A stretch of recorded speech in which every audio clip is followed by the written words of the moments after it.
Hi everyone, I'm Edward. I lead the Agent Skills project at U.com. Today I'm going to show you how to build, test, and improve agent skills as part of your everyday coding workflow. What if your AI agent could learn new capabilities from a single markdown file, and you could prove it works with a single command? That's the question that drove everything I'm about to show you. We wanted a structured, testable, portable format to teach agents new capabilities, and a way to measure whether the teaching worked. You see, the thing about agents is that you fall into a bit of a teachability gap when you're just using MCP servers.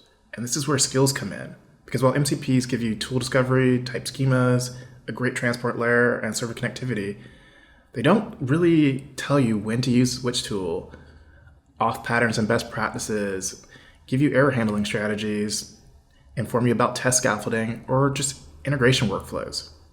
MCP is incredible for connecting agents to tools, but these are real gaps. Having access to tools and knowing how to use it well, that's where agent skills really shine. So what is a skill? A skill is at its simplest is just a skill.md file. Markdown with a YAML front matter, no SDK, no plugin systems. Any agent can read the text and just use it. But there are also so much more. These are self-contained markdown files that teach the agent how to perform a specific task. They're portable. Like I said, any agent can just read the text. They're evaluable. A discrete unit you can test using an eval strategy, much like we do for models today and agents. And you can improve them. Because it's evaluable, you can iterate on it until you get the evaluation results that you want. Now let's look at the structure of the skill. Inside that front matter, you're going to have a name, and in this one we're using the U.com CLI skill. You have a description, what it does and when to use it. And your agent is going to semantically search for both that name and that description in determining whether or not it's going to trigger and auto-activate that skill. Often people put a license in there. And then there's a list of allowed tools. In the case of our U.com CLI skill, it's curl and JQ.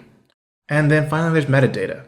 And that's going to have information about the author, the version, category, and sometimes platform-specific things, like for OpenClaw, which uses its own object and structure to be passed in for its own usage.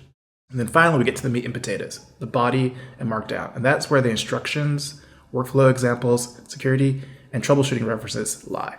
And that body is the agent's readable instructions, and it uses it and the links it finds in it to scripts, references, and assets to be able to either execute those executable scripts in the scripts folder, look at the assets and get access to them, or use the references as templates and further documentation that it might use when it wants to go deeper. And this is what we call progressive disclosure. So moving on, I'm going to say this one more time. Skills aren't all loaded at one time, only the description and title. The agent only loads what you need when you need it. And so we have discovery, looking for that name and description. When the agent determines that the skill is relevant for that, it's going to load that, activate that skill. It's going to get loaded, and that's going to pull in the body. But then you can take it a step further. You can actually look at the links to references and progressively load those as it needs it. And that's execution. Same thing is true for scripts that might be in there. So let's go ahead and watch this first demo. In this first demo, you'll see I'm using a U.com CLI skill. And I'm asking it to quickly research what happened at NVIDIA GTC. I'm approving its use of Bash.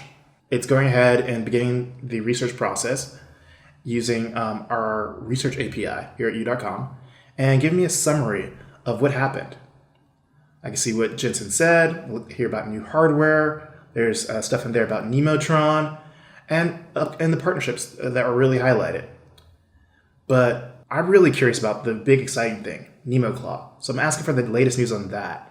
And now you can see our skill is executing a curl command that we've told it how to do for that search and pulling in the latest news on the NemoClaw from the past month. And then it's going to refine that search by applying it to the research. And then what we're going to get now is a clear look at the latest news about NemoClaw with research insights. Looks like I bought the right machine recently. Got myself a Blackwell workstation of my own, and I'm looking forward to giving OpenClaw a shot using our U.com CLI skills. But just because you can write a skill doesn't mean you're done. you've got to be able to evaluate it to know whether or not it works or not. So a while back, I built a library that allowed me to carry out the approach that Anthropic showed us and their demystifying evals for AI agents. This allows me to evaluate an agent, but I also realized, wait a minute, I could probably evaluate skills too using the same approach, because skills are discrete units, they're easy things to think about, and they're actually a little bit simpler than just evaluating one prompt to another prompt because they're measurable, especially the ones that are doing like integrations, code scaffolding. In fact, I would say that they are probably the easiest thing to evaluate using that Anthropic approach. And so using that, I put together a pipeline where we take a series of prompts that are what we feel are high level, what a developer would use when using any of our skills. We pass them to our evaluation harness, and we have Claude Code execute those prompts headlessly. Then we pass them to our element as a judge, and in there we have Gemini, or Claude, a different Claude model, judging the output of not just the files that were created, but the test results to tell us whether or not that did it make good files that actually achieved the desired goal of the prompts, and did the tests that were generated for those files also pass. And then to make sure our skills don't get stale, to make sure they're staying in sync with APIs or libraries we may be referencing in the skills, we run weekly CI runs of that. And when one of those skills evals fails, we usually give them two retries. We go ahead and create an issue, and it's up for us to go into that skill, update it, and make sure that it is ready and a new version is released, so that whether it's a developer here at u.com or it's a developer using our skills externally, they will have a up-to-date and ready-to-use skills inside their agentic development environment. Time for demo 2, evaluating the skill. In this one, we're going to evaluate a u.com API Python skill. This one teaches your agent about our APIs and teaches the agent how to build Python code that integrates those APIs and tests for it. Now, it's a bit of a long one. It takes a while for the agent to spin up and to execute our 2 prompts. And as you can see here, the first prompt is like using the u.com API skill, create a working Python application that calls the u.com research API directly with requests to get a synthesized cited answer to a question. Write a flat minimal code with no comments or doc strings. Write integration tests that call the real API and assert on a meaningful response content. Save everything to the test/u.com API Python directory. Now, it takes a while to do that, so I'm going to zoom through a little bit, and it's going to get to a point where now it's looking at the output format of that stream, and it's ready for the next prompt. And the next prompt is like, hey, you know what? Let's extend that integration to also call the u.com search and contents API to get raw search results and extract full page contents from the top result URLs. Write that flat minimal code again, no comments or doc strings, and update the integration test to verify that both research API and search content pipelines work with a live query. And we're doing 2 prompts on this because that we feel reflects as close as we want to get to simulating a real developer experience when someone's trying to use one of our skills. So the eval is not the fastest thing in the world, but it does get to the point where you can actually see the test running. And then the judge is going to judge everything that came through.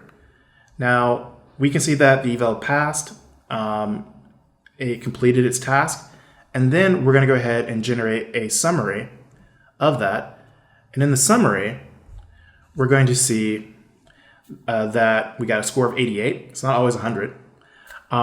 It passed, and it's going to tell us that all 19 integration tests passed against live APIs. Real API calls confirmed. Tells us the duration of this of all those calls. It was using both search, content, and research, so 20.95 seconds. Seems like reasonable, given the different things we're asking it to do. And the assertions validate the response structure and content meaningfully. Now, looking at our scoring rubric, 0.88 isn't the best. We probably can go in and do some work on this skill. And I'm personally working on improving the evaluation harness and tooling I've made inside my personal project, Plated, and hoping to like bring that back into here at u.com to improve our ability to evaluate skills, so that we can get all our skills consistently scoring at 0.92 to 1.0. And this is like where we want to have our skills at most of the time, but we can guarantee our users of our skills that they are getting the best agentic development experience possible. So MCP skills are complementary, they're not competing.